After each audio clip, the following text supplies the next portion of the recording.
forgive me for this trap shit. Sergeant Smack making backflip. Telly Hank did with the action. With the Vato speaking Spanish. Frank Matthews, how I vanish. Poof. Came back like I'm King Tut. Gold BBS is on a beamer. When Fat Cat was 10 queens up.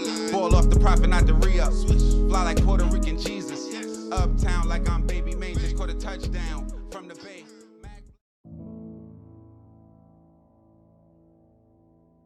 Think about this. He was in a backcourt with Allen Iverson, who ended up being the #1 draft pick the year. The year after that, Victor Page led the Big East in scoring. I mean, you couldn't make up everything. He had it all right there for him, and he literally blanked it away. Probably during the regular season. Yeah, they really have. They played that really a little bit patient, poised, taking the extra pass. Page, who was so hot last night, got the roll and a chance for a three-point play. I don't know if it's a story about the playground legend that went bad, because this is a guy who was more than a playground legend. He had a tryout with the Minnesota Timberwolves. He went to training camp with them. He's still, I think, the leading scorer for the Sioux Falls Sky Force. Victor Page, number 44, got his start in the backcourt at Georgetown with Allen Iverson. When AI left early to become a #1 draft pick, Victor became the #1 scorer in the Big East. Really a good shot. Shot selection was his problem. He started out early as a freshman, played well. Then he got into a situation where he took some bad shots. But this is an excellent shot, right in the gap of the zone. He shows great strength of body to convert this as he's hit. You know what? The reason why I left school, man, is because I was tired of eating hot dogs and pork and beans, man, and oodles and noodles, man, all my life. And my family, man, which I love dearly, was going through a struggle, but we always kept our head above water, you know, and I said, man, wow, I got the gift. So it's something that I used to look up to guys like Kurt, but I never seen Kurt play. But I used to hear all stories about Kurt, and I was like, man, I gotta get out of this situation. But I knew that I had a good chance to go play with the Timberwolves. They ain't draft me, but they brought me in, and I got to see that. But the reason why I left, because, man, I felt in my heart that I can leave because I'm playing good. And I just thought that I was just playing so good. I was chasing a dream, just like I was chasing a ghost, which I ain't chasing that ghost no more. His has been a troubled and incredible story almost from the beginning. Victor was going to land in the NBA, make millions of dollars, or so most of us thought, or he was going to end up on the streets, strung out in the end, like his mom and dad and so many of his friends. If he didn't have bad luck, he wouldn't have any at all.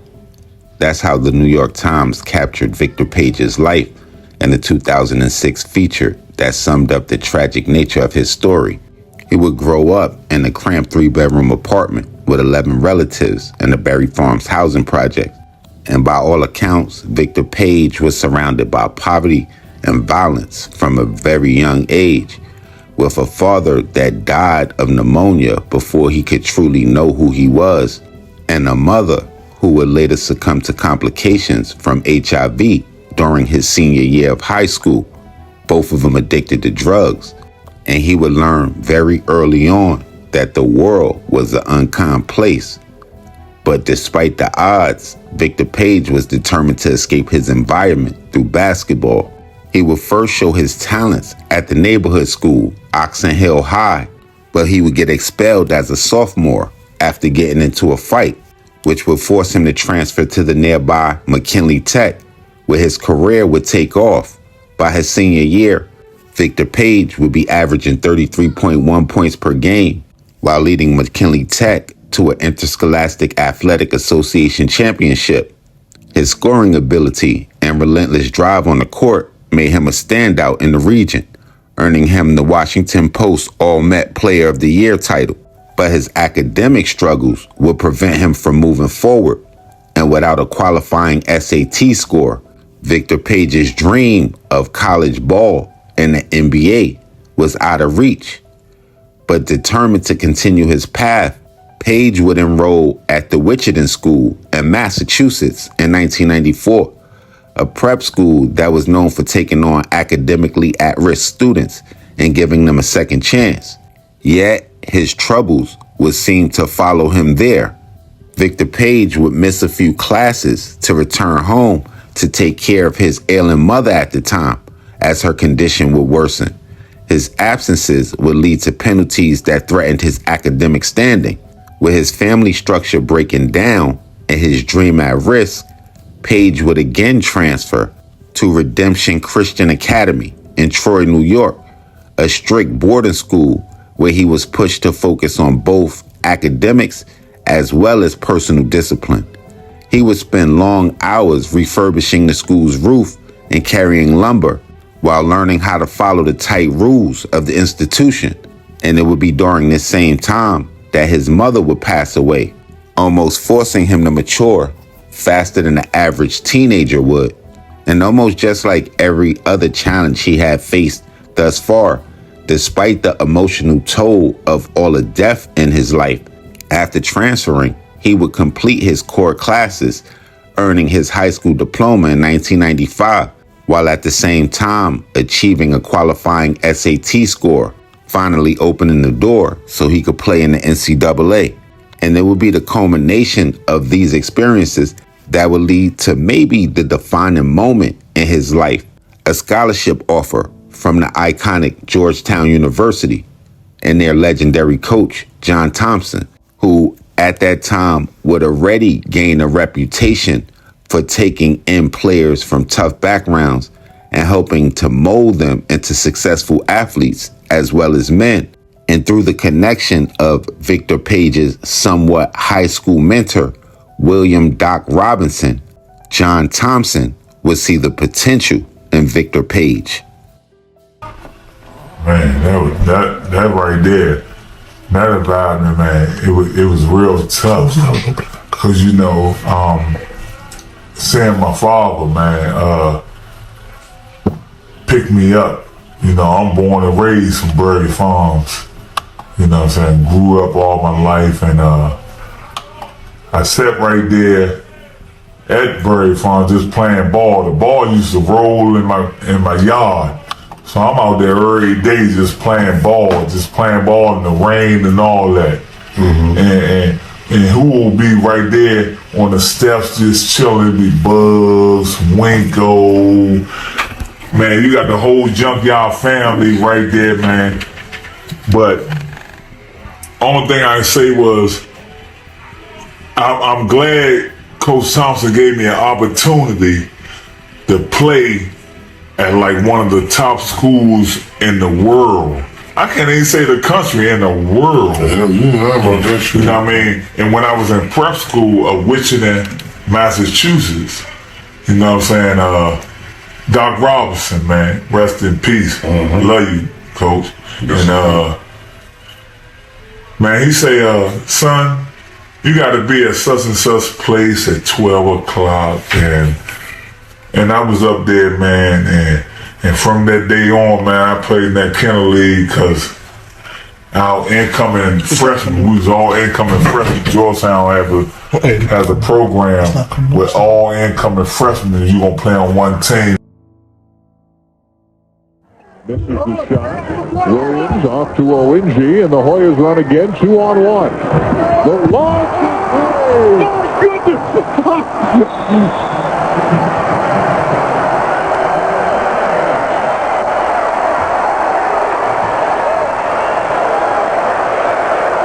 We talked about this guy being able to finish. He catches this ball and just keeps going up. Page getting out before. We saw him Iverson toss the ball to him. This time he gets the ball to Iverson. Iverson not as impressive on the finish. Rebound, Iverson. Bounce pass. Page again. That young man is going to score a lot of points in his career if he gets this many dunks. Watch Iverson with a long bounce pass. He has time to load up, and he does, and Page just beats everybody down the court. What a great pass by Iverson. Madison Square Garden, it's a tough ticket tonight in the Big Apple. Number 6 Georgetown and number 3 UConn. As we take a look at the starting lineups, first for John Thompson's Hoyas, Othello Harrington, Boubacar Au, and Jerome Williams up front. Allen Iverson's been sensational, but Victor Page, freshman record 34 points last night in the semifinals. And for the Huskies of UConn, Travis Knight, the big fella, has done a good job on the boards at center. King and Johnson, the forwards. Ray Allen, you know about. Daron Sheffer is the man that runs the show for Jim Calhoun. Hey, Brad, you mentioned about Iverson and a great performance as he needs 11 points to break the tournament record, and it's held by a former Hoya, Mr. Alonzo Mourning, and John Wallace had 76 as well. 34 by Victor Page. Broke. That's right. Victor Page last night was a star of stars, had 34, and that broke the freshman record held in a tournament by a guy by the name of Allen Iverson. That's right. If you're going to do it to your teammate. Ted Valentine, Jim Burr. Tournament than probably during the regular season. Yeah, they really have. They played that really a little bit patient. Boys making the extra pass. Page, who was so hot last night, got the roll and a chance for a three-point play. And that was really a good shot. Shot selection was his problem. He started out early as a freshman, played well. Then he got into a situation where he took some bad shots. But this is an excellent shot, right in the gap of the zone.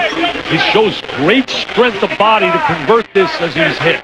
Last night, Victor turned a whole other page in his career. Look at the numbers, 34 and 9. Turned another page in his career. I tell you, you are creative. Three-point play for Victor goes. Victor Page would waste no time proving that he was a force to be reckoned with at Georgetown.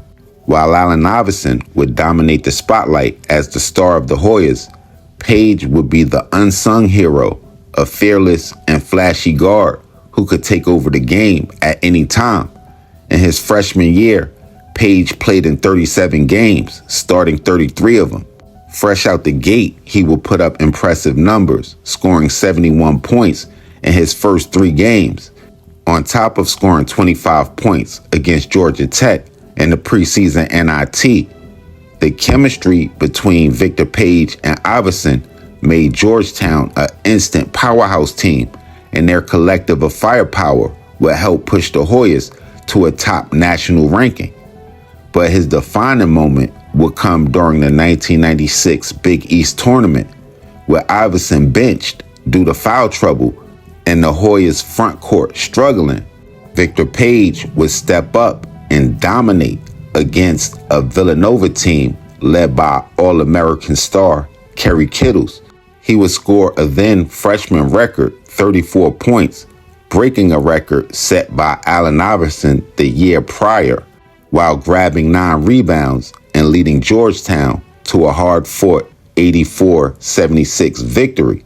Although Georgetown will fall short in the final and Big East Classic game against the Ray Allen-led Connecticut team, Page's performance would earn him Big East Tournament MVP, making him only the second player in history to receive the honor without his team winning the title.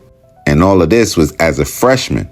Even with future NBA Hall of Famer Allen Iverson in the same backcourt, Victor Page had an ability to carry the team on his back and establish himself as a star in his own right.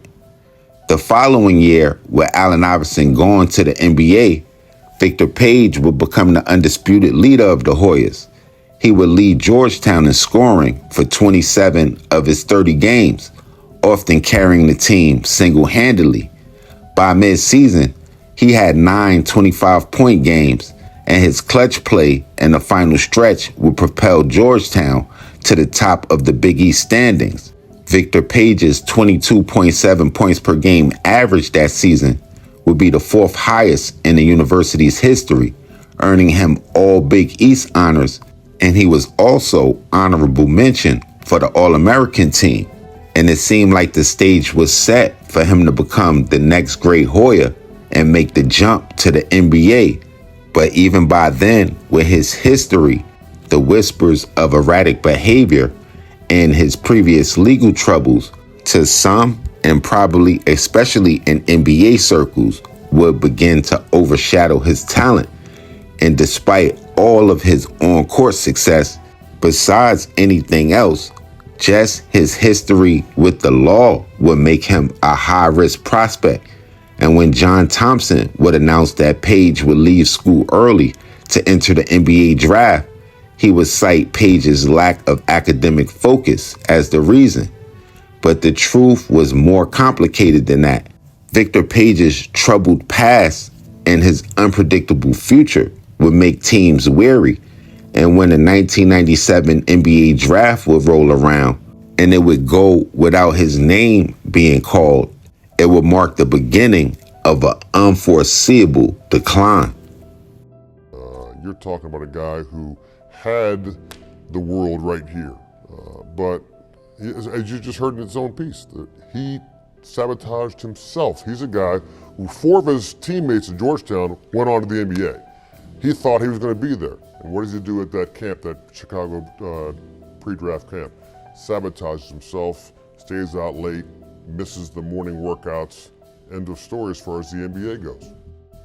It seemed like the disappointment of going undrafted was a blow that Victor Page would never really recover from. His talent was undeniable, but his past and then present were filled with too many red flags for NBA teams to ignore. He would have a promising opportunity with the Chicago Bulls that would end abruptly when Page would oversleep and miss a morning practice. I just thought I was in a good situation because Coach told me that the Timberwolves, no, the Chicago Bulls wanted to draft me. You know what I'm saying? And if everybody read my story and read the little book I wrote, I got caught up with a situation with a female. I went out partying, you know what I'm saying? And I had a good situation with the Chicago Bulls. And they drafted Keith Booth because I came late to a workout. You know what I'm saying? And I think about that every second on the second. Like I think about my family, my mother, father, and grandma, all of them deceased. Like I think about them. And my brother Mike. Man, when I was slim, I wouldn't be really the man I am today. You know what I'm saying? And that's why I left to go pursue my career in the NBA. But it was good. But my family always told me, man, never regret nothing you do, nothing you did. If you're new to the DC area, you might not recognize the name Victor Page. He was a big deal in Georgetown basketball back in the late 1990s. Now he'll likely spend the next 20 years of his life in prison. This won't be his first time in prison. Victor Page was sentenced to 10 years in prison for second-degree sexual assault back in 2013. He was released early. Victor Page, number 44, got his start in the backcourt at Georgetown with Allen Iverson. When AI left early to become a number 1 draft pick, Victor became the number 1 scorer in the Big East. The former McKinley High School star entered the NBA draft in 1997, but he stumbled from a possible first-round pick to not being drafted at all. I don't regret nothing. In an exclusive interview with 9 News Now, Page admits his drinking and carousing got him tossed out of the Chicago Bulls rookie camp. He was later asked to leave a Minnesota Timberwolves camp for fighting. Don't get it twisted and say that I really didn't have nobody to try to guide me in the right path. I just wanted to do it my way. I thought going out there hanging around guys on the corner, drinking liquor and running from the police was the way to go. Page was demoted to the CBA League where he became a scoring machine, but he managed to lose that job as well and barely escaped jail. By now you've noticed the patch where his right eye used to be. Friends say they're your friends, really ain't your friends. just stay out the streets, because the street ain't gonna get you nothing but trouble. Victor Page was shot in 2003 back in his old neighborhood of Berry Farms. To this day, I just don't know why he did it. Berry Farms is where his father died of a drug overdose and his mother from AIDS before he was rescued by John Thompson and given a scholarship to play for Georgetown University. He's been like a father figure to me. Victor Page is convinced he still has a shot at the NBA, even though he turned 33 in February. Well, my career ain't over with. It's just gonna be harder to come back. No, it's not gonna be harder. It's just like it's like a baby. You gotta crawl now. I gotta crawl before I can walk again, that's all. It's like I was chasing a ghost, which I ain't chasing that ghost no more. You know, and that ghost is that PCP. That's a ghost I used to chase. And I ain't chasing that ghost no more, man. But I was chasing the dream at the time. You know, and it feels real good right now that I'm sitting in the back seat and let God drive this car, because every time I drive it, I crash. And a year after his failed stint with the Chicago Bulls, he would be cut by the Minnesota Timberwolves after lying about an injury sustained in a bar fight. His NBA dream would begin to further slip away as he would bounce around the Continental Basketball Association, or the CBA, in European leagues, where he would become known as a talented yet volatile player. He would spend 4 seasons with the Sioux Falls Skyforce, becoming the team's all-time leading scorer. But incidents like the infamous Christmas Day Massacre, where he would attack an opponent with a broom, made him more of a risk than a serious player. And by 28, he was out of professional basketball and his NBA dream would be shattered. Without the structure he had his whole life that the game would provide, Victor Page would drift further into the streets. And in 2003, he was ambushed in a drive-by shooting in his own Berry Farms neighborhood, losing his right eye to a bullet. But instead of changing his trajectory, the shooting would only deepen his decline. A series of arrests would follow, weapons charges, thefts cases, and escalating violence. Then, in 2013, Page's downward spiral would take its darkest turn when he would be arrested for domestic assault involving his girlfriend. He was charged with second-degree assault and other related offenses, which ultimately resulted in a 10-year prison sentence.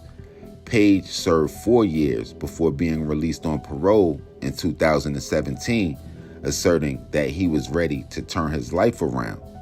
However, just 2 years later, in 2019, Page found himself again in the same situation, but this time, shit was more serious, and it would involve his girlfriend's then 17-year-old daughter. He would be charged with first-degree assault, as well as attempted fourth-degree, that other kind of assault.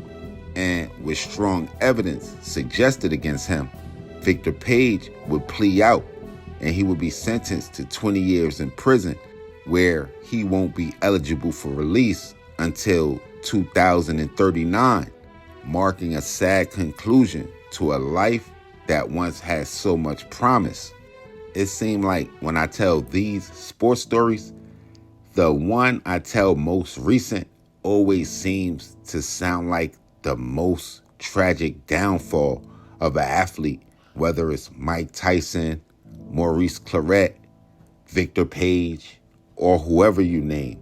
And it's crazy when you seemingly see somebody that you think have the world in their hands, but little do you know, it's spinning out of control with chaos. Now, y'all make sure y'all hit the red bell and subscribe button right under this video so y'all know when this real trill spill shit is dropping. Y'all let me know what cities we need to go to, what stories we need to tell, what we missed, what we got wrong, all of that. Y'all make sure y'all tap in with me directly. Instagram, Twitter, POP_A_LOT. And until the next play, y'all know how we rocking. Shay's Popalot. Salute the almighty mob.